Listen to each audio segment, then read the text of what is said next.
Bismillahirrahmanirrahim. Assalamualaikum warahmatullahi wabarakatuh. Bihamdillahi wassalatu wassalamu ala rasulillah wa ala alihi wa sahbihi wa mawalah wa la hawla wa la quwata illa billahi wa ba'du. Alhamdulillah, di malam hari ini kita bisa duduk di Masjid Nidaul Ilmi Kapling Beliau. Salawat dan juga salam tak lupa kita hadiahkan kepada Rasul kita Nabi besar Muhammad sallallahu alaihi wasallam.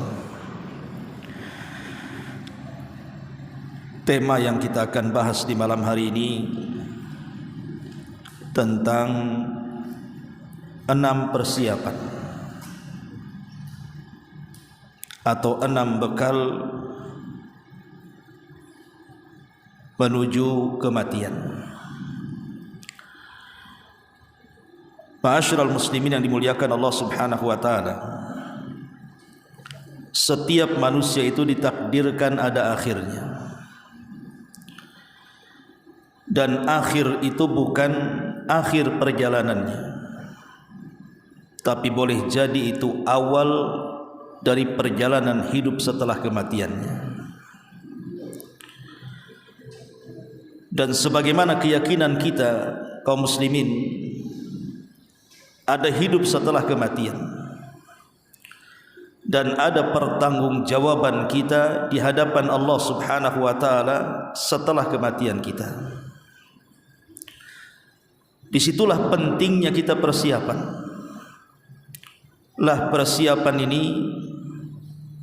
disebutkan para ulama ada 6 persiapan yang harus disiapkan sebelum kematian menjemput kita.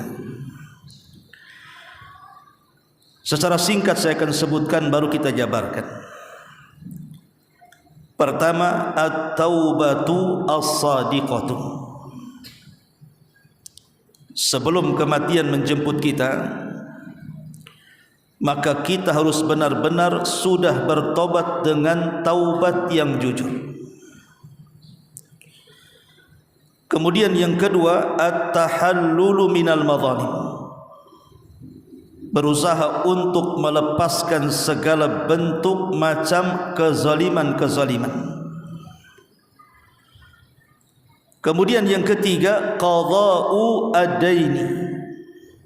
Berusaha sebelum mati kita tidak menyisakan satupun hutang, baik hutang kepada Allah ataupun hutang kepada manusia.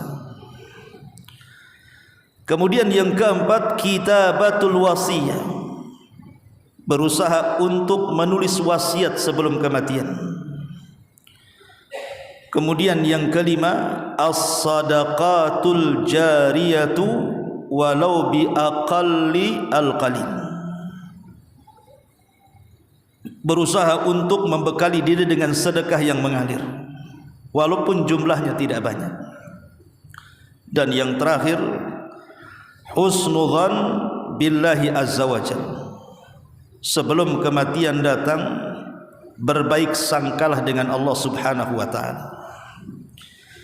Inilah tema kita di malam hari ini, 6 perkara bekal sebelum kematian kita. Ma'asyiral muslimin wal muslimat rahimakumullah. Yang pertama adalah at-taubatus shadiqah. Sebelum kematian hendaklah kita sudah bertobat. Jangan sampai kemudian kematian menjemput kita masih ada sisa-sisa dosa yang kita bawa, dan itu akan mencelakakan kita. Dan taubat yang dimaksud di sini adalah tarkul ma'asi ibtigha'a mardhatillah. Taubat itu maknanya meninggalkan segala jenis maksiat dalam rangka mencari keridhaan Allah Subhanahu wa taala. Karena banyak orang-orang yang meninggalkan maksiat itu bukan mencari redha Allah,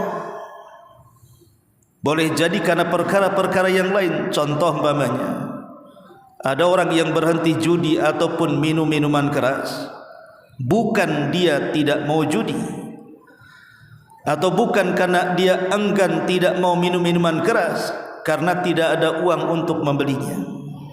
Jadi berhenti dari judi dan maksiat itu karena tidak ada uang. Berarti berhentinya bukan taubat namanya, karena tidak mencari ridha Allah.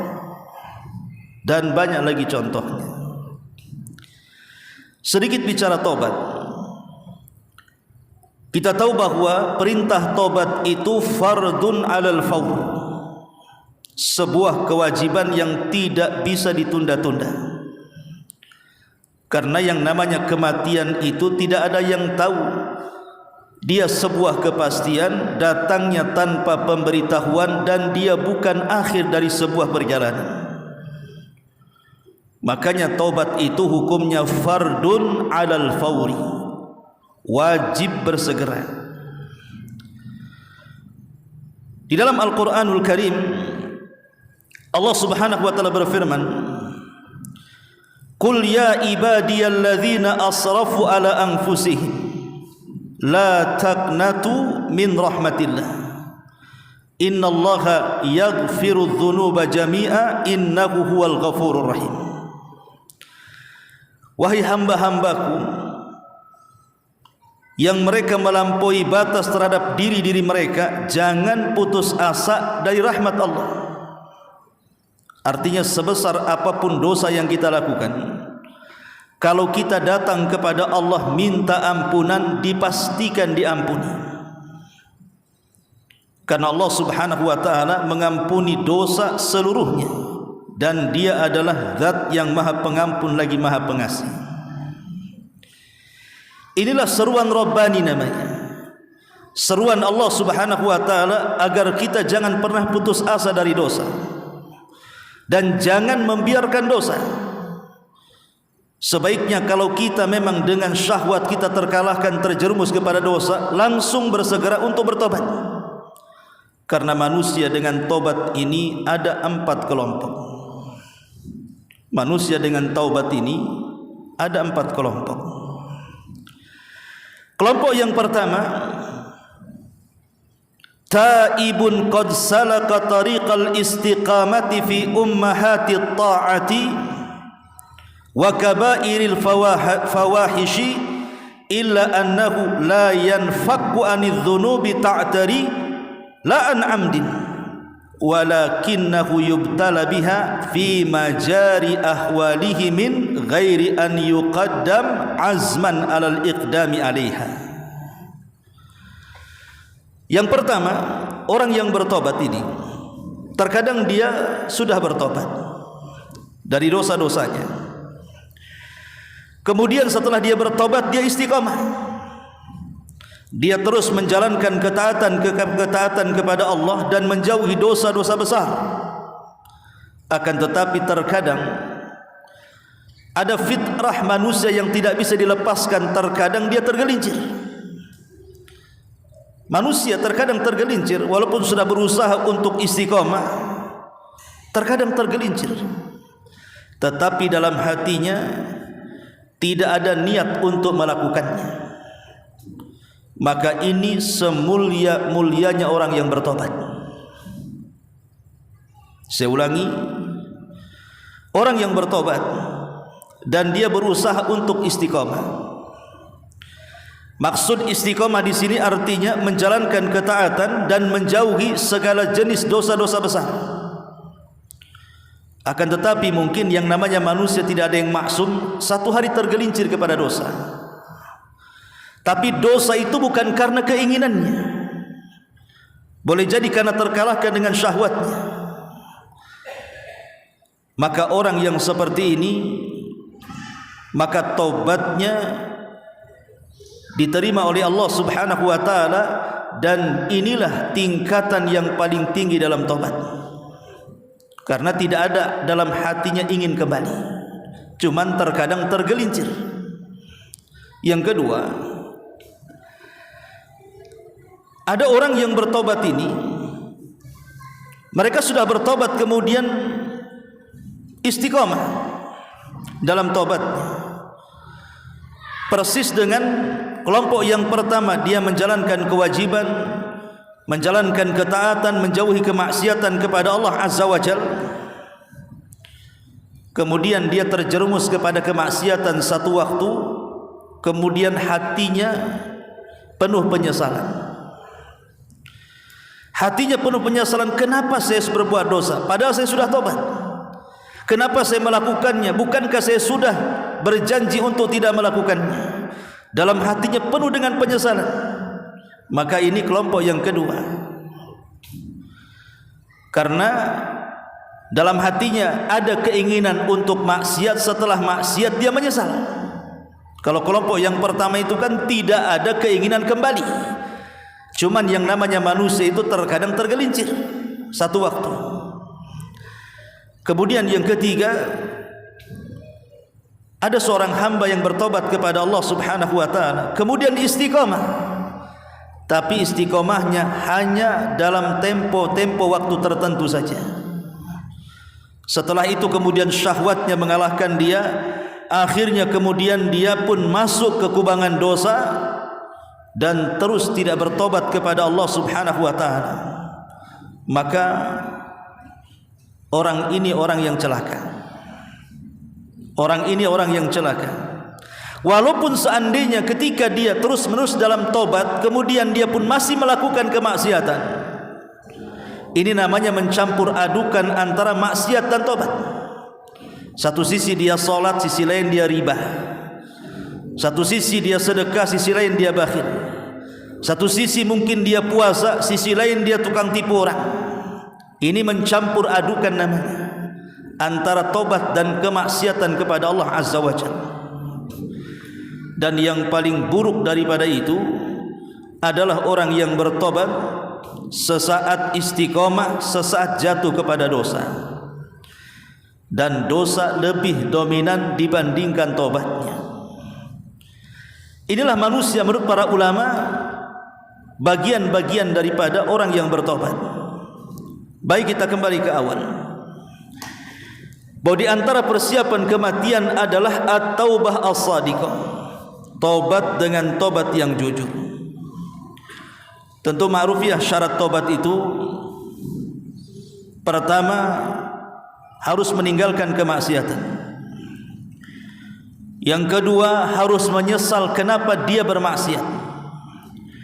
Yang ketiga berjanji untuk tidak kembali kepada maksiat.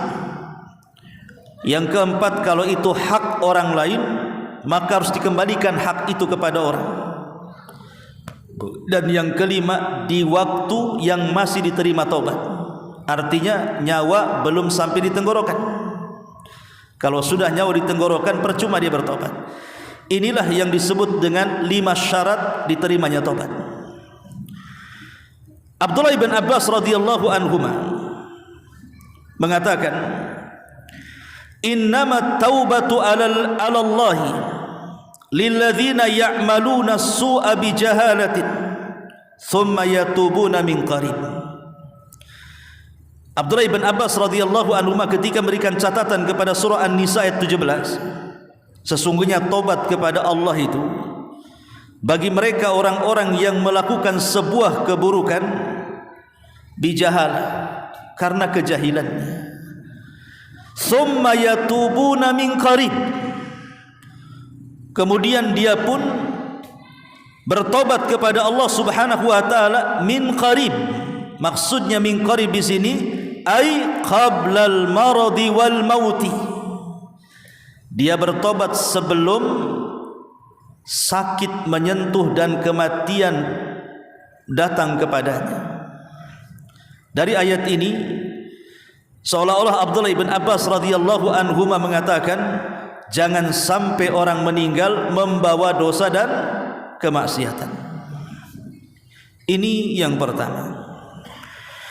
Kemudian yang kedua, bekal yang dinasihatkan para ulama adalah at-tahallulu minal madzalim.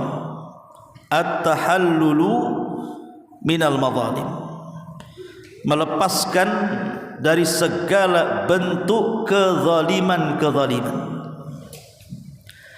zalim itu ada 3 macam. Ada zalim yang tidak akan pernah diampuni oleh Allah Subhanahu wa taala, dan itulah kesyirikan. Jangan sampai kita mati membawa dosa syirik. Makanya di zaman Rasul, dari hadis Imran ibn Husain radhiyallahu an, ada orang yang membawa gelang dari tembaga berwarna kuning, lewat di hadapan Rasul. Kemudian Nabi SAW mengatakan, apa yang ada di tanganmu? Maka orang ini mengatakan, ini gelang dari tembaga wahai Rasul. Kemudian Rasul mengatakan, apa fungsi gelang itu? Maka dia mengatakan, fungsi gelang ini fungsinya adalah untuk menghilangkan wahinah, kelemahan. Jadi dia meyakini gelang itu untuk menghilangkan kelemahan pada dirinya, penyakit yang ada pada dirinya. Maka Nabi SAW mengatakan, inziha fa innaha la taziduka illa wahnan. Buang gelang itu, karena gelang itu tidak akan menambah kecuali kelemahan pada badan. Kemudian di ujung hadis Rasul mengatakan, wa immitta wa hiya 'alaika ma aflahta abada. Kalau gelang itu masih ada di tanganmu dan engkau mati di atas gelang itu, maka engkau tidak akan selamat selamanya. Seolah-olah hadis Imran ibn Husain ini mengatakan apa? Kalau orang mati di atas kesyirikan, maka tidak ada harapan selamat setelah kematian. Ini kezaliman yang pertama. Yang kedua, kezaliman yang diampuni oleh Allah Subhanahu wa taala. Boleh jadi dia mungkin sewaktu-waktu meremehkan kewajiban. Dia sholat, tetapi mungkin satu hari dia meninggalkan sholat karena kelalaian, karena malas. Dia sering sedekah atau mengeluarkan zakat pada waktu yang sudah sampai kepada haul dan nisabnya, tapi satu waktu datang bakhilnya sehingga dia tidak keluarkan zakat. Dan begitu seterusnya. Lalai dari kewajiban, atau boleh jadi masuk kepada kemaksiatan. Mungkin dia berzina, mungkin dia minum khamar, tetapi dosa-dosa ini semua di bawah kehendak Allah Subhanahu wa taala, karena tidak sampai kepada tingkat kesyirikan. Karena setiap dosa yang di bawah kesyirikan itu semua atas kehendak Allah. Kalau Allah mau, Allah azab, Allah bersihkan dosa-dosanya, kemudian Allah masukkan ke dalam surga. Tapi kalau Allah berkehendak, Allah berikan syafaat tanpa harus masuk neraka, dimasukkan ke dalam surga, tergantung kebaikan. Tapi ada kezaliman yang ketiga. Inilah yang tidak mungkin ditinggalkan Allah Subhanahu wa taala. La yatrukuhullah. Allah tidak mungkin meninggalkannya. Artinya Allah tidak mungkin langsung mengampuninya kalau kita bertobat. Apa itu? Kezaliman kepada sesama manusia. Menghina orang, mencaci maki orang, merendahkan orang, menggibah orang, mengambil hak orang, memukul orang, meneteskan darah orang, membunuh orang.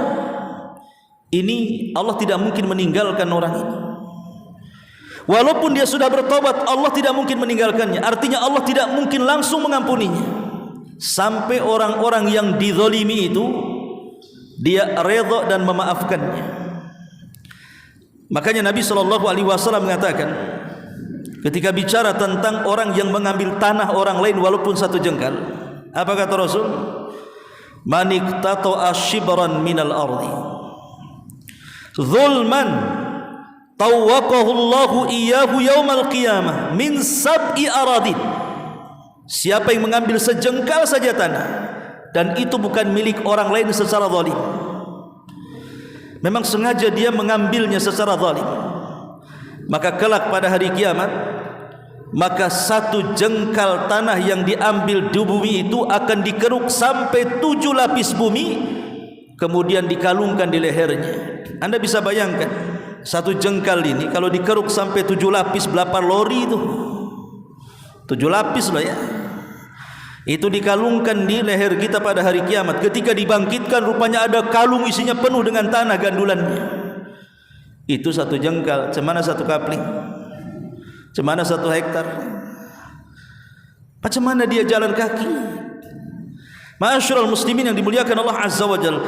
Makanya yang kedua nasihat para ulama, sebelum kematian mintalah kehalalan orang-orang yang pernah kita zalimi, kembalikan hak mereka, supaya kita tidak menjadi orang bangkrut pada hari kiamat, di mana kita akan terjadi barter pahala dan dosa. Pahala habis diambil orang, dosa pula dibebankan ke pundak kita. Itulah bangkrut namanya.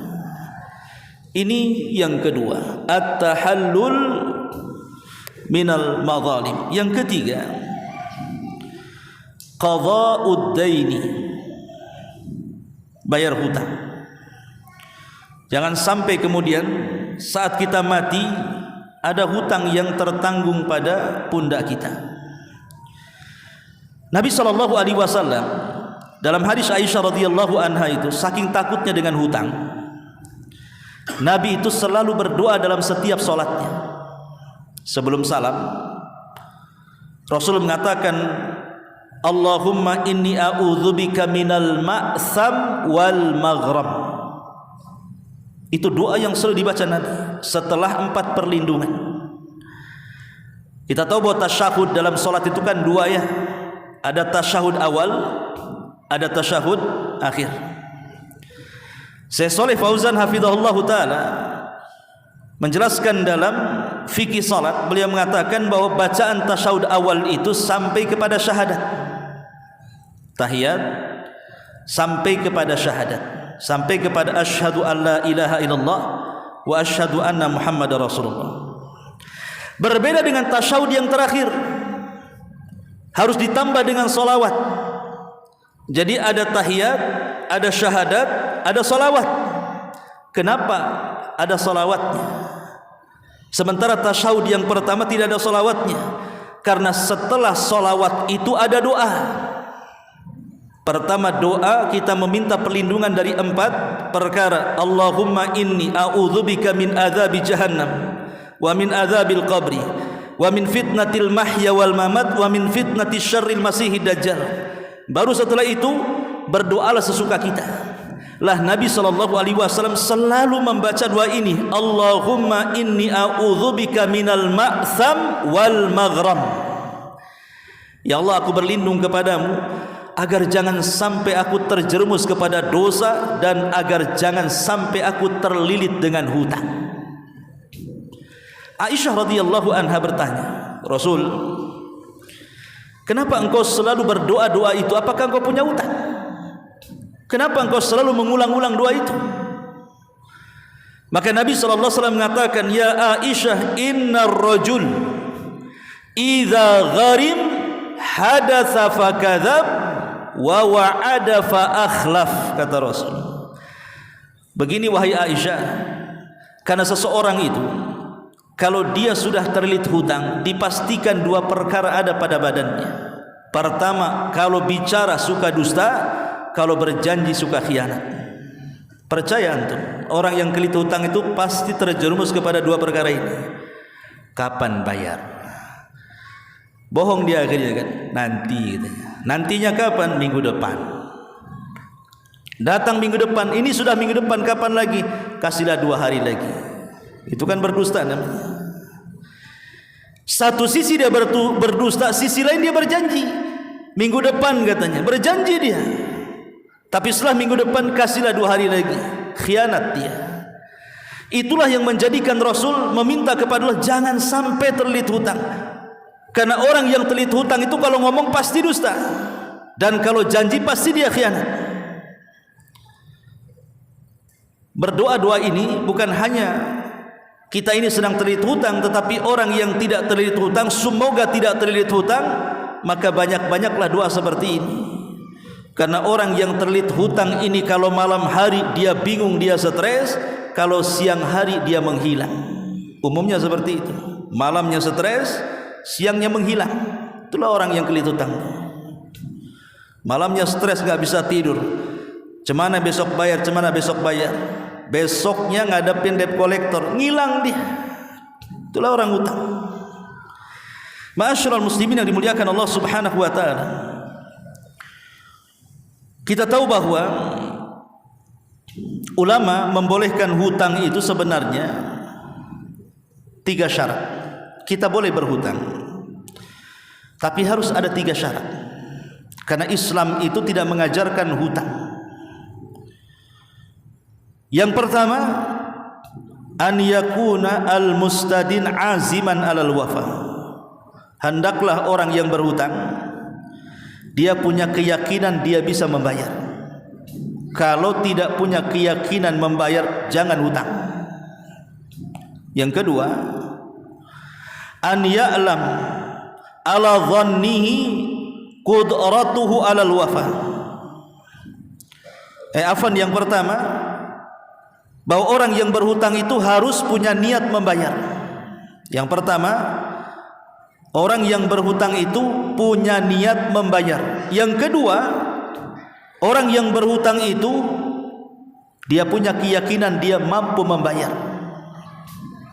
Jadi yang pertama niat bayar, yang kedua dia yakin ada kesanggupan untuk membayar, dan yang ketiga an yakuna fi amrin masyru'. Uang yang kita hutangi itu dalam perkara-perkara yang disyariatkan.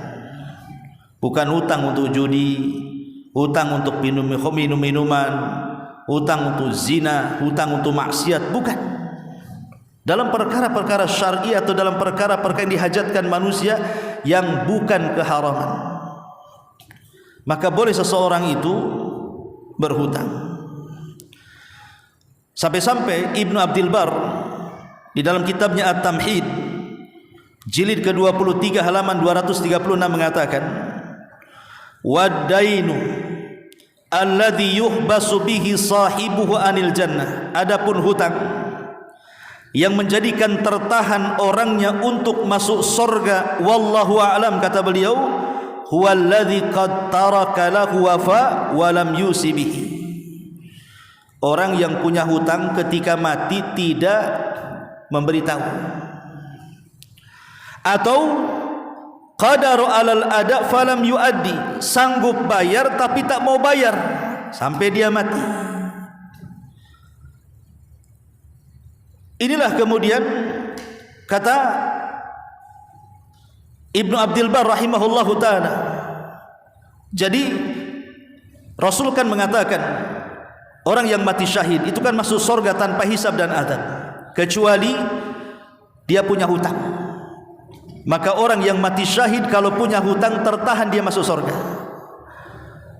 Lah yang tertahan masuk surga itu hutang yang seperti apa? Di sini Ibnu Abdul Bar rahimahullahu ta'ala menjelaskan, pertama orang yang punya hutang tapi dia tidak mau memberitahu dia punya hutang sampai dia mati, ahli warisnya pun tak tahu. Yang kedua, dia sanggup bayar tapi tak mau bayar sampai dia mati. Maka dua manusia seperti ini, kata beliau, tertahan untuk masuk ke dalam surga.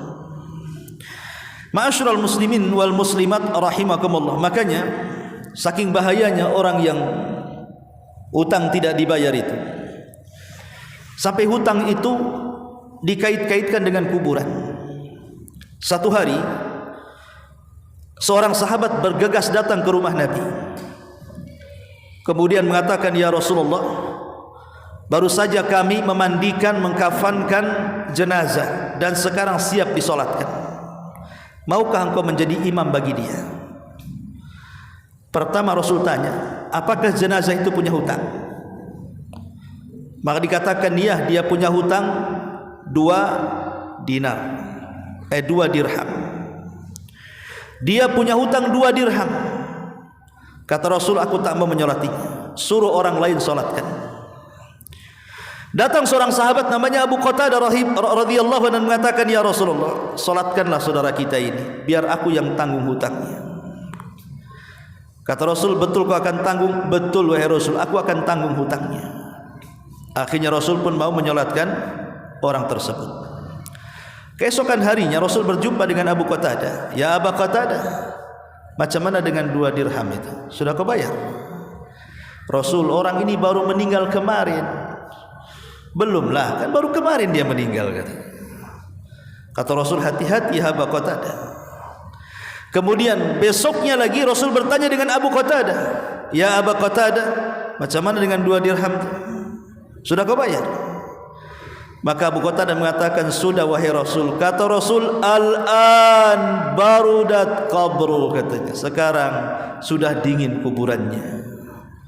Artinya hutang itu membawa hawa panas ke dalam kuburan. Ini wasiat ataupun nasihat yang ketiga, qadha'u ad-dain. Kemudian yang keempat, kitabatul wasiyah. Catatlah wasiat sebelum kematian. Sampai-sampai Abdullah ibn Umar radhiyallahu anhuma, Abdullah ibn Umar radhiyallahu anhuma, setelah dia mendengar hadis Nabi SAW tentang pentingnya wasiat, hampir setiap malam dia menulis wasiat diletakkan di bawah bantalnya. Itu sahabat Abdullah ibn Umar radhiyallahu anhuma. Karena begini ikhwatu fiddin, wasiat sebelum mati itu kan ada 2 hukumnya. Ada yang wajib, ada yang sunnah. Adapun yang wajib itu berkaitan dengan wasiat yang saya sebutkan di awal tadi, pamannya utang piutang. Seorang bapak mengatakan kepada anaknya, nak, sebentar lagi bapak mau meninggal, bapak punya hutang sama si anu, tolong bayar. Ibu sebentar lagi mau meninggal nih, ibu punya hutang sama si anu, tolong kalau ibu meninggal jual lahan ini, bayar hutangnya nah. Lah, wasiat seperti ini hukumnya wajib. Jangan sampai tidak diberitahu kalau dia punya hutang, karena hutangnya akan mengganggu setelah kematiannya. Kemudian yang kedua, wasiat sunnah. Wasiat sunnah itu dalam bentuk nasihat-nasihat. Umpamanya sebelum meninggal kita mencatat sebuah tulisan, pokoknya kalau ayah mau meninggal, ibu mau meninggal, tolong jangan tinggalkan sholat, berbuat baik kepada tetangga, akur-akurlah dengan saudara, jadilah anak soleh. Itu sunnah hukumnya. Di zaman dulu ada 2 khalifah, satu Sulaiman ibn Abdul Malik dan Umar ibn Abdul Aziz rahimahumallahul jami'. Sulaiman ibn Abdul Malik ini saat kematian membawa harta banyak, sehingga istrinya, anak-anaknya mewarisi kekayaannya. Wajar dia khalifah. Tapi Umar bin Abdul Aziz rahimahullahu ta'ala saat kematiannya, dia tidak membawa kecuali sedikit dari kekayaannya. Itu pun tidak layak untuk dibagi. Tetapi sebelum wafatnya, Umar bin Abdul Aziz mengatakan kepada anak-anaknya, wahai anak-anakku, peganglah takwa kepada Allah, bertakwalah kau kepada Allah subhanahu wa ta'ala. Hanya itu saja wasiatnya, bertakwa kau kepada Allah. Tetapi setelah Umar bin Abdul Aziz meninggal, betul-betul anaknya memegang wasiat ayahnya, berusaha tidak meninggalkan yang wajib, berusaha meninggalkan yang haram, berusaha menjadi hamba-hamba Allah yang bertakwa. Lambat laun, akhirnya setelah mereka dewasa, semua menjadi orang yang kaya raya, enggak ada orang miskin.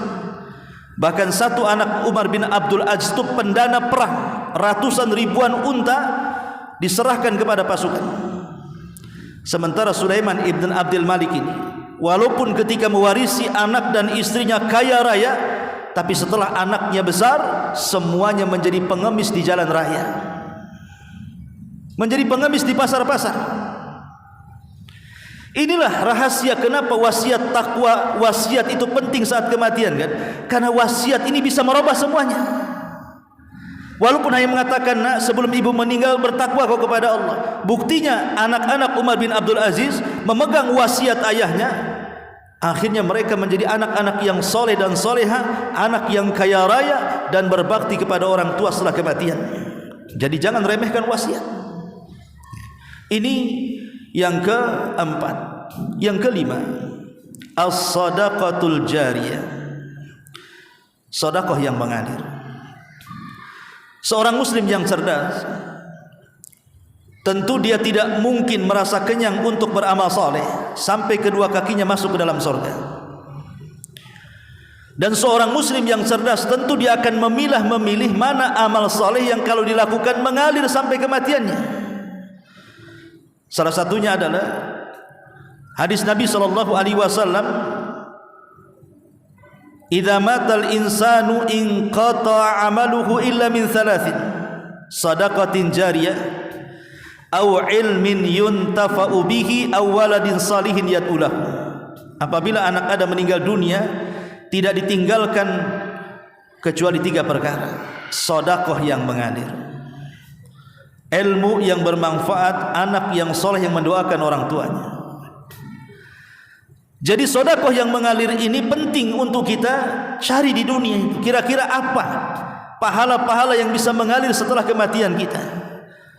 Contoh umpamanya membangun masjid, mengalirkan air, ataupun membuat rumah persinggahan dan lain sebagainya dalam bentuk sedekah, maka itu sangat bermanfaat sebelum kematian.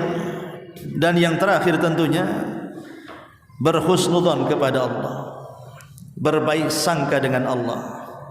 Karena khusus yang terakhir ini penting. Berbaik sangka dengan Allah adalah hal yang memungkinkan bagi orang yang mendekati kematian untuk dilakukan, dan itulah ibadah yang mungkin dilakukan terakhir bagi orang yang sedang sakaratul maut. Orang dekat dengan kematian itu tidak mungkin dia sholat. Macam mana dia sholat? Dia berbaring, dah susah untuk sholat, susah untuk berpuasa, apalagi sampai umroh dan haji. Apalagi membaca Quran dan zikir, terkadang ditalkin la ilaha illallah saja tidak bisa mengucapkannya. Macam mana suruh zikir baca Quran pula? Sehingga ketika tidak memungkinkan ibadah-ibadah itu untuk dijadikan bekal terakhir sebelum kematiannya, ada satu ibadah dan itu bisa menyelamatkan dia. Ibadah itulah husnudzon billah, berbaik sangka dengan Allah sebelum kematian. Makanya disunahkan kalau kita sedang takziah, ada nih orang sakit parah nih, dan sakitnya membawa dia kematiannya, maka yang disunahkan bagi kita yang berkunjung kepada orang yang sakit parah itu, jangan pernah bicarakan soal keburukannya, tapi bicarakanlah dengan keras supaya terdengar telinganya tentang kebaikannya saja. Itu sunnah hukumnya. Kalau kita ziarah orang sakit, jangan sentil keburukan sedikit pun di telinganya, tapi bicarakan kebaikannya. Walaupun dia orang jahat sekalipun, kalau dia punya kebaikan, ulang-ulanglah kebaikan itu yang kita sebut-sebutkan. Boleh jadi mungkin dia orang jahat, tapi pernah menolong kita umpamanya, kemudian kita takziah ke rumahnya, sudah itu saja. Aduh, kamu ini cepatlah sembuh, kamu ini orang baik, pernah menolong saya, padahal gebukin orangnya lebih banyak. Tapi dia punya kebaikan, supaya ketika telinganya mendengar bahwa dia masih punya kebaikan kepada orang, dalam hati kecilnya dia mengatakan adalah kesempatan dengan kebaikan itu untuk dibawa menghadap Allah Subhanahu wa ta'ala.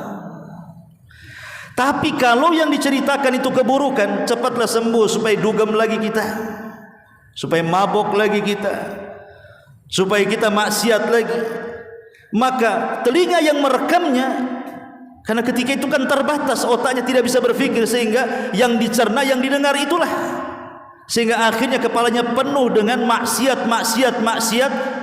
Dalam hati kecilnya, wah neraka. Dari situ akhirnya dia putus asa. Putus asa itulah jangan sampai mengakhiri kehidupannya, karena putus asa itulah yang menghalangi manusia dari tobat. Sementara berbaik sangka itulah yang menimbulkan manusia untuk tobat. Makanya kenapa husnudzon, berbaik sangka dengan Allah saat kematian itu sangat penting. Kata ulama akidah, makanya ada bab ibadah hati itu kan ada 3. Perasaan cinta yang dipupuk, perasaan takut, dan perasaan harap. Saat kita sehat, harusnya yang dibesarkan itu perasaan takut dibandingkan harap, supaya kita berhati-hati dalam melangkahkan kaki. Tapi saat sakit parah, kata ulama mengatakan, besarkan harapan, kecilkan perasaan takut. Harapan masih bisa masuk surga karena masih ada kebaikan, harapan masih diampuni oleh Allah karena masih punya kebajikan. Maka itulah yang membawa manusia kepada berhusnudzon, berbaik sangka dengan Allah. Tapi kalau rasa takut yang dibesarkan, cemana saya kalau mati ini, dosa saya banyak, ya, maksiat saya menumpuk, saya sudah pernah begini begitu sama orang, akhirnya dia putus asa, setan datang, seolah-olah dia tidak diampuni dosanya, kemudian mati tidak sempat tobat dan mati di atas keputusasaan. Ini yang bahaya, karena putus asa itu lebih besar dosanya dibandingkan dosanya sendiri. Contoh umpamanya, dari mulai lahir sampai kemudian dia besar, maksiatnya tidak berhenti, macam-macam maksiat dia lakukan. Kemudian dia sakit, dan dengan sakitnya menjelang kematian putus asa dia, karena terlampau banyak dosa yang dilakukannya. Putus asa, tidak mungkinlah Allah mengampuni saya. Ulama mengatakan putus asa itu lebih besar dosanya dibandingkan seumur hidup dia berbuat dosa. Kenapa? Karena putus asa itulah yang menghalangi manusia untuk bertobat kepada Allah Subhanahu wa taala. Bukankah sebanyak apapun dosa, kalau kita datang kepada Allah mengambil rahmatnya, mengharap rahmatnya, Allah membuka selebar-lebarnya pintu dosa kita ini untuk diampuni oleh Allah. Dulu ada seorang sahabat namanya Usairi.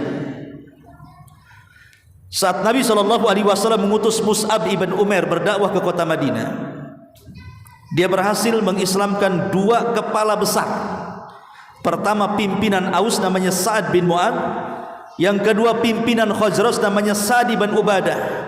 Yang belakangan Khazraj dan Aus itu menjadi penolong Rasul atau disebut dengan Ansar. Sa'ad bin Mu'ad, pemimpin Aus ini, setelah dia masuk Islam, tertarik dengan Islam, dia datang kepada kabilahnya dan mengatakan, masuklah kalian ke dalam Islam. Kalian tahu siapa saya? Siapapun yang tidak masuk Islam, katanya Sa'ad bin Mu'ad, maka jangan satu atap di kabilahku, keluar sana. Diusir. Akhirnya satu kabilah masuk Islam, coba bayangkan, oleh pimpinannya Sa'ad bin Mu'ad ini. Makanya wajar jasa besarnya Sa'ad bin Mu'ad karena mengislamkan satu kabilah. Saat kematiannya bergetar arasy, 70.000 malaikat mengantarkan jenazahnya. Yang ingin saya katakan, ketika Sa'ad bin Mu'ad ini mengislamkan kabilahnya, semua masuk Islam kecuali satu orang enggak mau masuk Islam, namanya Usairi.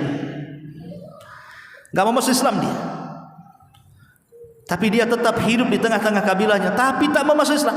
Sampai pada waktunya ketika terjadi perang Uhud, malam esoknya terjadi perang Uhud, semua kerabat-kerabatnya yang sudah masuk Islam semua ikut jihad bersama Nabi. Dia ditinggal sendirian di kabilahnya. Kemudian dia datang kepada Rasul, ya Rasulullah, izinkan aku terlibat dalam perang walaupun aku tidak seakidah dengan kamu. Saya hanya ingin menolong kerabat saya. Masa kerabat saya berangkat saya tidak? Kata Rasul, tidak bisa. Kau kafir. Kalau kau ingin jihad, masuk ke dalam Islam. Awalnya dia tidak mau, tapi karena itu syarat harus masuk peperangan, dia harus satu akidah dengan Rasul dan para sahabat. Akhirnya dia pun terbuka hatinya, dia mengucapkan asyhadu an la ilaha illallah wa asyhadu anna Muhammadar Rasulullah. Masuk dalam peperangan, mati syahid dia. Abu Hurairah radhiyallahu an ketika mendengar kematian Usairi, dia kumpulkan semua sahabat-sahabat Nabi. Kata Abu Hurairah, tahukah kalian siapa sahabat yang tidak pernah sujud satu kali tapi masuk surga dan Allah tempatkan di surga yang paling tinggi? Kata sahabat, mana mungkin wahai Abu Hurairah? Kata Abu Hurairah, mungkin. Kemudian sahabat mengatakan, siapa dia? Kata Abu Hurairah, mau aku beritahu? Kata sahabat, iya. Kata Abu Hurairah, itulah Usairim. Enggak pernah sujud, dia orang kafir. Dia masuk Islam saat jihad, kemudian dia mati syahid. Kapan dia sujudnya? Kapan dia salatnya? Kapan dia puasanya? Setelah dia bersyahadat langsung mati. Tapi itulah terkadang amalan itu ditentukan akhirnya bukan awalnya. Makanya tukang-tukang sihir di zaman Nabi Musa, di pagi hari di waktu duha mereka dengan gagahnya menentang Nabi Musa, melawan Nabi Musa, berperang dengan Nabi Musa. Tapi di siang hari mereka kalah, Nabi Musa menang. Kemudian di sore hari mereka tobat, mengikuti agama Nabi Musa alaihi salatu wassalam. Kemudian tukang-tukang sihir Fir'aun dibunuh oleh Fir'aun semuanya karena berkhianat kepada Fir'aun dan mengikuti Musa. Kata Abdullah ibn Abbas radhiyallahu anhuma, lihat tukang-tukang sihir itu di pagi hari saharatun fajara, mereka tukang sihir yang jahat. Tapi di sore hari mereka adalah syuhadaun barara, menjadi para syuhada, orang-orang yang mati syahid dengan baik karena dibunuh oleh Fir'aun laknatullah. Terkadang kematian itu ditentukan oleh akhirnya. Itulah kenapa Rasul mengatakan innamal a'mal bi khawatimiha, amal itu ditentukan akhirnya. Lah ketentuan akhir itu ditentukan dengan husnudzan, baiknya sangka kita kepada Allah Subhanahu wa taala. Maka akhiri hidup kita dengan baik sangka, jangan akhiri hidup kita dengan berburuk sangka yang mengakibatkan keputusasaan, karena itulah yang menghalangi tobat kita kepada Allah Subhanahu wa taala. Inilah di antara 6 bekal yang disebutkan para ulama persiapan menuju kematian. Subhanallah bihamdika asyhadu an la ilaha illa anta astaghfiruka wa atubu ilaik. Allahu ta'ala alam. Assalamualaikum warahmatullahi wabarakatuh.